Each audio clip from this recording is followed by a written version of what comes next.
Hello guys, welcome back. This is episode 7 and these are the contents we'll be seeing today. First we'll see pronouns, then we'll see etymology of root hypno, then we'll discuss 10 important words as usual, then we'll see the difference between elude and elude, then we'll see a usage, then we'll discuss some more Japanese based foreign terms, then phrasal verb cast, and finally some more computer terms. Okay, so let's get started. So consider the sentence Susan is absent because Susan is sick. It sounds weird as repetition is taking place, hence, it is better to say Susan is absent because she's sick. So, a word used instead of a noun in order to avoid repetition is a pronoun. So, I, we, you, he, she, it, they are called personal pronouns because they stand for three persons. The person speaking is the first person, the person spoken to is the second person, and the person spoken of is the third person. Okay, now let's discuss forms of personal pronouns. So for the first person, there are three cases: nominator, possessor, and accusative. I and we are the nominative cases for singular and plural respectively. For possessive case, we have my, mine, our, ours. For accusative, we have me and us. S is singular and P is plural. For the second person, there's only one nominative case, that is you. For possessive, we have your and yours. For accusative, we have you.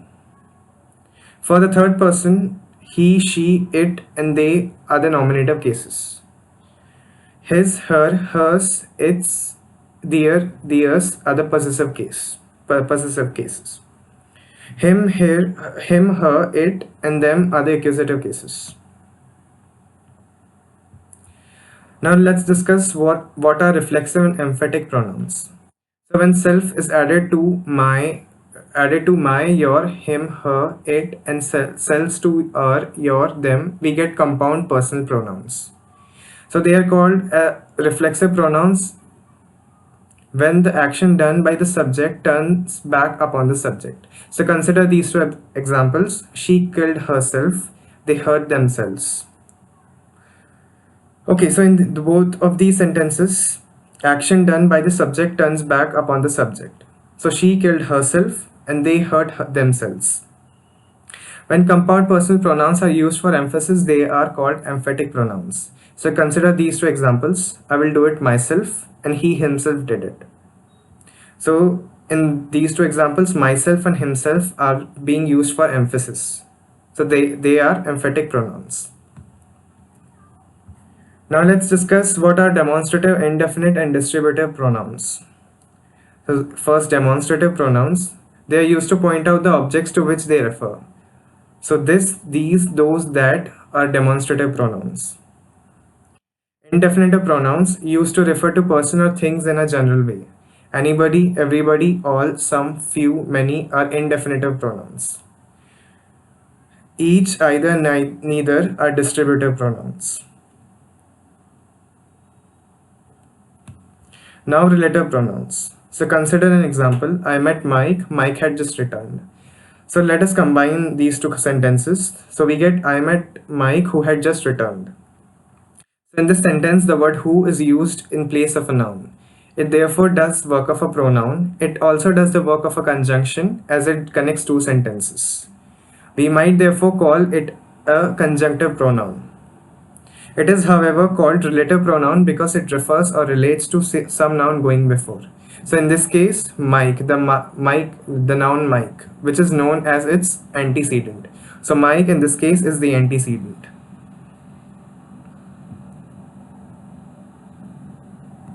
Some more examples. I have found a pencil, I lost the pencil.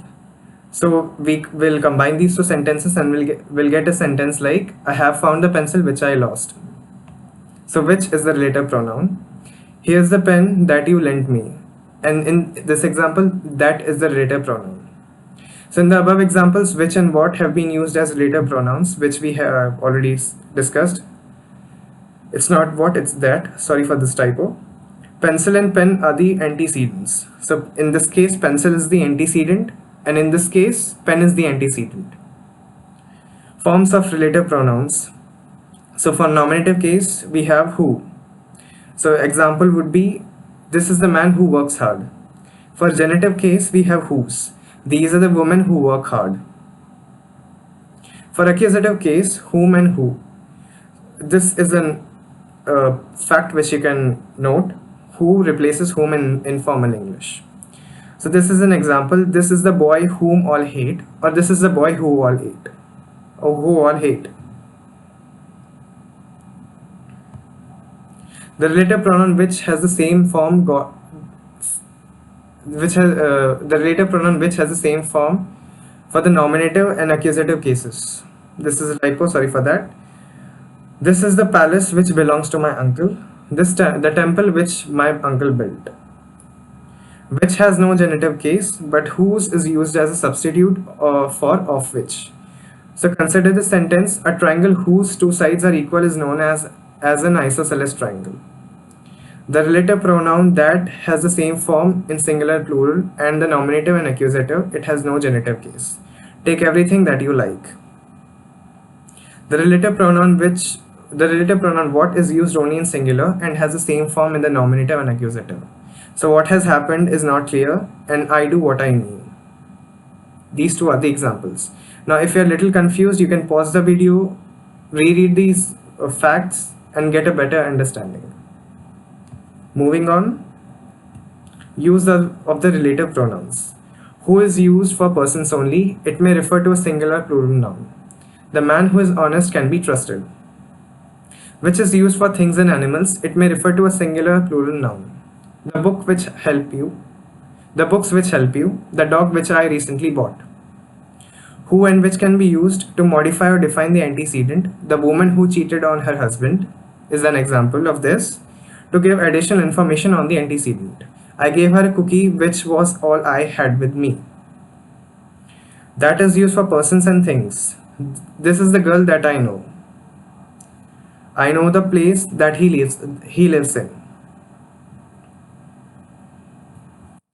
The relative pronoun that is used in preference to which, who, or which. So after adjectives in the superlative degree, for example, he was the best student that I ever saw. After the words all, same, any, none, nothing, the only. Man is the only mammal that can talk. After two antecedents, in which one is a person and the other one is an animal or a thing. The girl and her dog that had stolen the food. After the interrogative pronouns, who, what. What is there that I know? What refers to things only, it's used without an antecedent. What can be cured must be cured. I do what I say. Omission of the relative pronoun. So the relative pronoun is generally omitted in the accusative case. We must reap the things we sow. The relative pronoun is omitted in the nominative case in colloquial speech, but for the exam purposes, you need not bother yourself with this. Agreement of the relative pronoun and its antecedent. As the relative pronoun refers to a noun or pronoun, it must follow its noun pronoun in number. So the man who was lazy was divorced. Also, the man who were lazy were divorced. Another example is, here is the person that is to be blamed. So in all these three sentences, it is following its noun pronoun in number. The case, if the relative pronoun depends upon its relation to the verb in the clause, it occurs. So John is the man who did it, Bree is the woman whom I want, and Laurie is the boy whose pen I have. This is a typo, sorry for that, it is off. The case of the relative pronoun depends upon its relation to the verb in the clause it occurs. So if you're a little confused, you can pause the video, reread these and get a better understanding.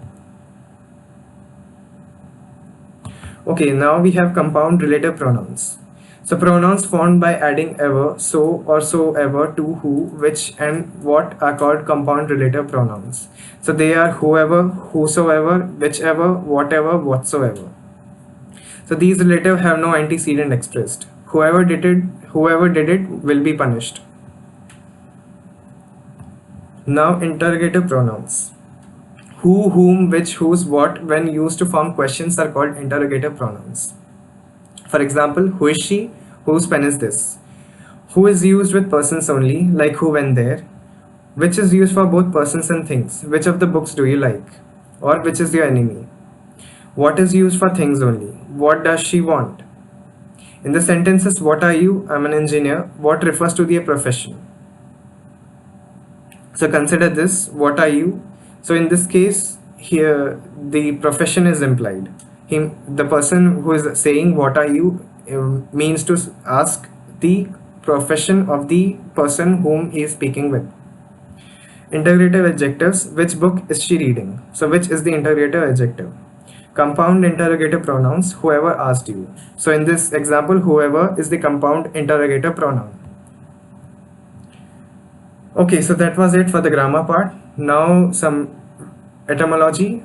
So hypno, it means sleep, and these are the words which we derive. Hypnosis is a noun. So we all know what hypnosis is. It's the induction of a state of consciousness to recover suppressed memories. It is also known as hypnotism. Hypnotic is an adjective, it means sleep inducing. Hypnotize is a verb. Hypnotist is a noun, he is a person who carries out hypnosis. Hypnoidal is an adjective, it means characterizing a state in psychology. Hypnology is a noun, it's the scientific study of sleep and hypnotic phenomena. Hypnobate is again a noun, he is a sleepwalker or a somnambulist. Now some more important words. First is amiable, which is an adjective, it means friendly. An example would be they were amiable. Amicable, again an adjective, it means politely friendly. They were amicable enemies. So in this sentence, these two are different in meaning, so don't get confused with them. Okay, by amicable, we mean that they were on speaking terms. They were they were getting their arrangements done, but they were not actually friends. But in amiable means they were really friendly. So in the next episode, we'll be covering the major differences between these two words.